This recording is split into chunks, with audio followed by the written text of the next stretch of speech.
हाँ, देखिए विद्यार्थियों, मेरा नाम मल्लाराम पटेल, राजकीय उच्च माध्यमिक विद्यालय सेवाड़ी से लेक्चरर हूँ मैं। आज हम क्लास 12 तक कॉमर्स में इकोनॉमिक्स सब्जेक्ट के बारे में आपको बताऊंगा। वैसे हमने इकोनॉमिक्स के अंदर टॉपिक शुरू भी कर दिया था और उसका पार्ट फर्स्ट पढ़ भी लिया है। वो पार्ट फर्स्ट था मांग की अवधारणा, अर्थात हमने शुरुआत के अंदर मांग की अवधारणा के अंतर्गत मांग जो है अर्थव्यवस्था का एक आधार स्तंभ है उसके बारे में विस्तृत अध्ययन भी किया है। अर्थात मांग किसे कहते हैं, मांग की अवधारणा के अंतर्गत मांग का कीमतों के साथ में क्या संबंध है, मांग के कौन कौन से तत्व हैं और इसके अलावा मांग कितने प्रकार की होती है, इसके बारे में पार्ट फर्स्ट के क्लास के अंदर हमने अध्ययन कर लिया है।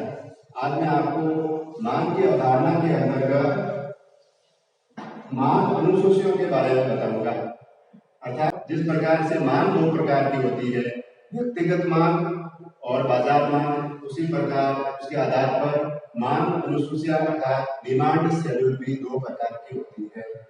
मांग अनुसूचियां दो प्रकार की, उसमें से नंबर फर्स्ट और सेकंड। नंबर फर्स्ट है वैयक्तिक मांग अनुसूची। नंबर फर्स्ट है वैयक्तिक मांग अनुसूची। वैयक्तिक मांग अनुसूची अर्थात सबसे पहले वैयक्तिक मांग अनुसूची से पहले हम अनुसूचियां के बारे में पढ़ लेते हैं। मांग अनुसूचियां अर्थात जब किसी वस्तु की कीमतें दी हुई होती है और उस वस्तु की कीमतों में परिवर्तन जो होता है, उसके दौरान जैसे जैसे कीमतों में परिवर्तन होता है, उस दौरान जैसे जैसे उस वस्तु की मांगी जाने वाली मात्रा में भी परिवर्तन होता है। इस प्रकार से दोनों में जो परिवर्तन, वस्तु की कीमत और वस्तु की मात्रा, इन दोनों में जो परिवर्तन होता है, इस परिवर्तन को अपन अगर सारणी के रूप में दर्शाते हैं, अगर इसको सारणी के रूप में इन दोनों को दर्शाते हैं तो इसे मांग अनुसूची कहते हैं। क्या कहते हैं? मांग अनुसूची कहते हैं। अर्थात मांग अनुसूचियां बनाते समय केवल मांग को प्रभावित करने वाले तत्वों में से कीमत तत्वों को साथ में लिया जाता है, अर्थात अन्य जो तत्व है उनको स्थिर मान करके मांग अनुसूचियां बनाई जाती है। अब मांग अनुसूची में नंबर 1 है वैयक्तिक मांग अनुसूची। वैयक्तिक मांग अनुसूची का मतलब होता है कि बाजार के अंदर निश्चित जो समय होता है, उस निश्चित समय के अंदर किसी वस्तु की विभिन्न कीमतें दी हुई होती हैं और उन विभिन्न कीमतों के दिए होने पर किसी एक उपभोक्ता के द्वारा, कितने उपभोक्ता के द्वारा? किसी एक उपभोक्ता के द्वारा जो वस्तुओं की मांग की जाती है या जो वस्तुएं खरीदी जाती है, उसको अगर एक सारणी के रूप में दर्शाते हैं या शेड्यूल के रूप में अपन शो करते हैं तो उसे वैयक्तिक मांग अनुसूची कहते हैं। अर्थात वैयक्तिक मांग अनुसूची की परिभाषा होती है निश्चित समय के अंदर विभिन्न कीमतों के दिए हुए होने पर किसी वस्तु की एक उपभोक्ता के द्वारा मांगी जाने वाली मात्रा को अगर सारणी के रूप में दर्शाया जाता है तो उसे वैयक्तिक मांग अनुसूची कहते हैं। अर्थात हम एक उदाहरण के द्वारा भी इसको समझ सकते हैं। जैसे वैयक्तिक मांग अनुसूची, उसमें एक शेड्यूल बनाई जाती है और शेड्यूल के अंदर मान लीजिए हम वस्तु ले लेते हैं अनार। वस्तु का नाम है अनार। दो कॉलम बनाते हैं अपन। पहला जो कॉलम है वो है प्राइस, पहला कॉलम है प्राइस और दूसरा कॉलम है क्वांटिटी। प्राइस और क्वांटिटी है और उदाहरण में हमने वस्तु को लिया है अनार। अर्थात अगर एक अनार जो वस्तु है उसकी कीमतें बाजार के अंदर दे रखी है, मान लीजिए 25 रुपए, 50 रुपए, 75 रुपए और 100 रुपए। 4 कीमतों के अंदर परिवर्तन हो रहा है। पहले कीमतें 25 रुपए थी, फिर 25 से बढ़कर के 50 रुपए, 50 से 75, 75 से 100 रुपए हुई। ये जो प्राइस है वो प्रति किलोग्राम है, प्रति किलोग्राम। 1 किलो की रेट ये दे रखी है। अब जैसे जैसे प्राइस के अंदर परिवर्तन होता है, एक उपभोक्ता के द्वारा क्वांटिटी में किस प्रकार से परिवर्तन किया जाता है। जैसे क्वांटिटी दे रखी है, मान लीजिए 1000 केजी, 1000, उसके बाद में दे रखी है 750, उसके बाद में दे रखी है 500 और उसके बाद में है 250। अनार की मात्रा क्वांटिटी दे रखी है इस प्रकार से, ये क्वांटिटी मात्रा दे रखी है। अर्थात जैसे जैसे प्राइस के अंदर परिवर्तन होता है, पहले जब प्राइस 25 रुपए थी, अनार की कीमतें 25 रुपए थी, तो किसी एक उपभोक्ता के द्वारा बाजार में 1000 अनार की मात्रा की डिमांड की जा रही थी। अब उसके बाद में प्राइस जैसे 25 से बढ़कर के सेकंड स्टेप में 50 रुपए हो गए, तो उस दौरान अनार की मांगी जाने वाली मात्रा में कमी हुई है। अर्थात कमी हुई है, इसका मतलब है 750 क्वांटिटी जो है वो मांगी जा रही है। इसी प्रकार से 50 से जब कीमतें बढ़कर के 75 रुपए हो जाती हैं प्रति किलोग्राम की, तो उसके बाद में क्वांटिटी की जो मांगी जाने वाली मात्रा है अनार की वो 500 हो जाती है। और उसके बाद में और भी प्राइस के अंदर इंक्रीज होता है, अर्थात प्राइस 75 से 100 रुपए हो जाती है।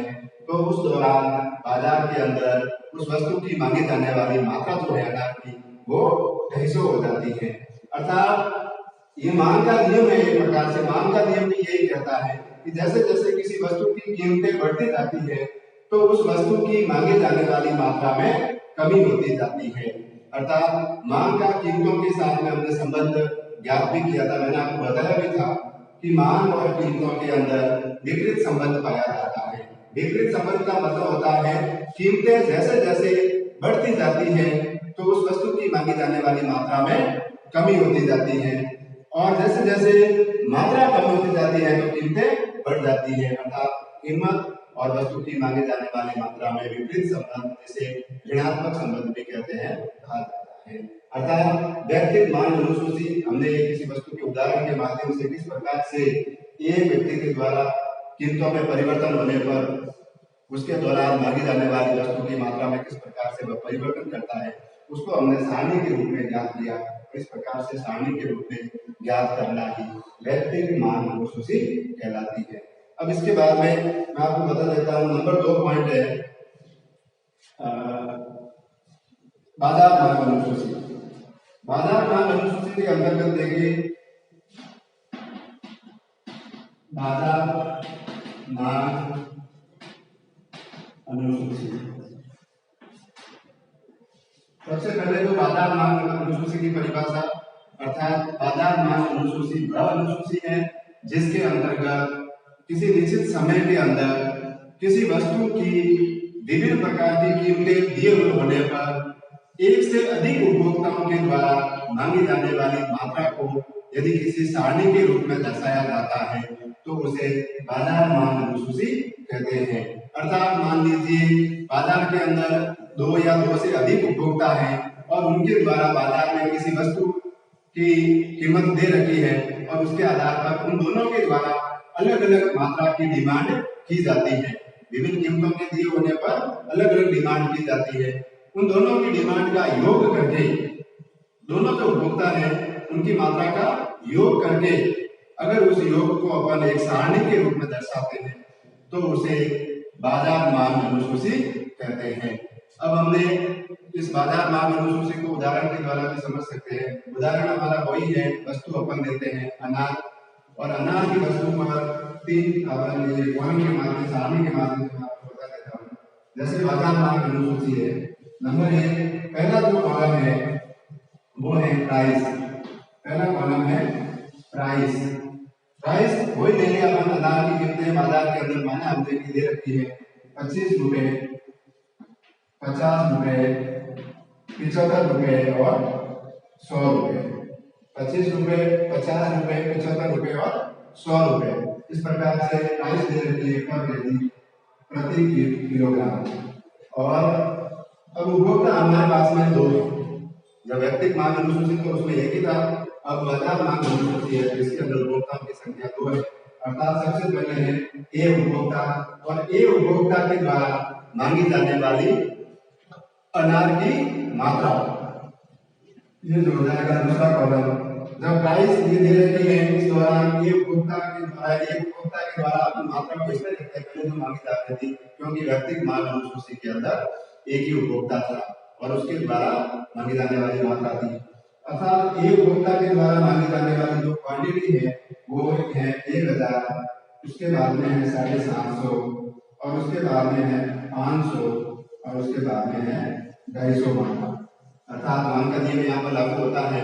जैसे जैसे कीमतें बढ़ रही है, कीमतें बढ़ने के दौरान एक उपभोक्ता के द्वारा अनाज की मात्रा के अंदर निरंतर परिवर्तन हो रहा है, अर्थात अनाज की मात्रा में कमी हो रही है।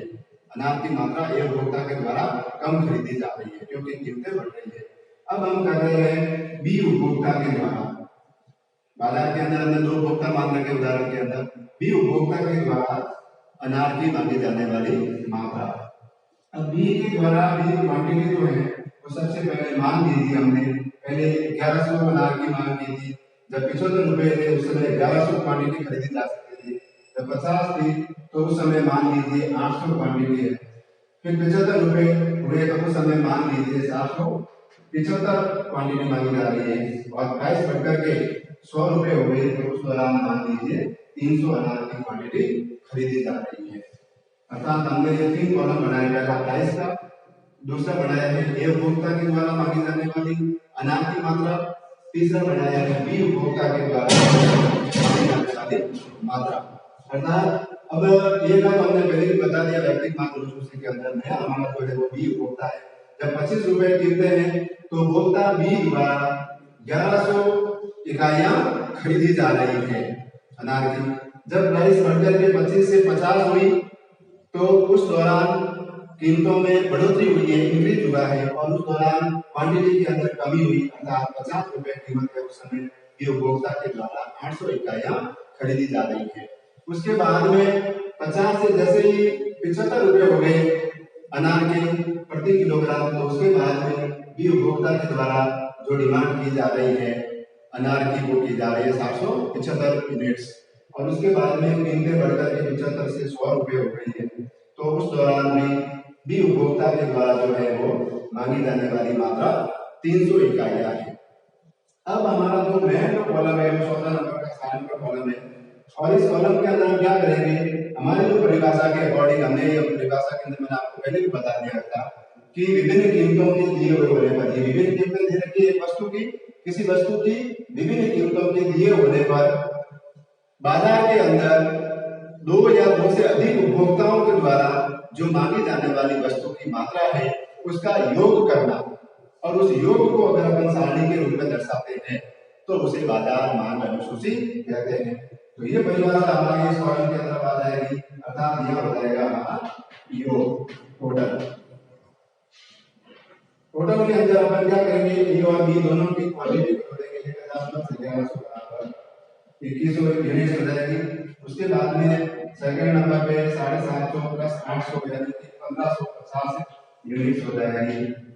1550 के बाद में 500 प्लस 750 ए उपभोक्ता के द्वारा मांगी जा रही है 500 यूनिट और बी के द्वारा मांगी जा रही है 775 यूनिट, अर्थात 500 और 975 यूनिट, 975 यूनिट। और उसके बाद में है 250 यूनिट ए की और 300 यूनिट बी की, यानी कि 550 यूनिट, 550 यूनिट। अर्थात ये योग हो गया है हमारे पास में 2100 यूनिट। जब बाजार के अंदर 25 रुपए कीमत है अनार की तो उस समय बाजार के अंदर दोनों उपभोक्ताओं को मिलाकर के 2100 यूनिट खरीदी जा रही है। अगर कीमतें बढ़कर के 50 रुपए हो रही तो उस दौरान मार्केट के अंदर बाजार मांग अपन जो है 1550 यूनिट की ए और बी मिलाकर के कर रहे हैं। इसके बाद में अगर मार्केट के अंदर 75 रुपए दे रखे तो उस दौरान उस वस्तु की डिमांड जो है वो ए और बी दोनों मिलाकर के 975 यूनिट कर रहे हैं और जैसे जैसे कीमतें बढ़कर के अंत के अंदर 100 रुपए हो जाती है प्राइस पर कहती है तो उसके दौरान ए और बी दोनों को मिलाकर के 550 यूनिट बाजार के अंदर डिमांड वस्तु की जा रही है।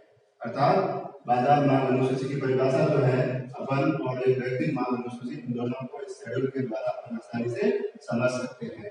नेक्स्ट जो पॉइंट है वो है मांग को प्रभावित करने वाले तत्व, जिसको मैं आपको नेक्स्ट जो क्लास है उसमें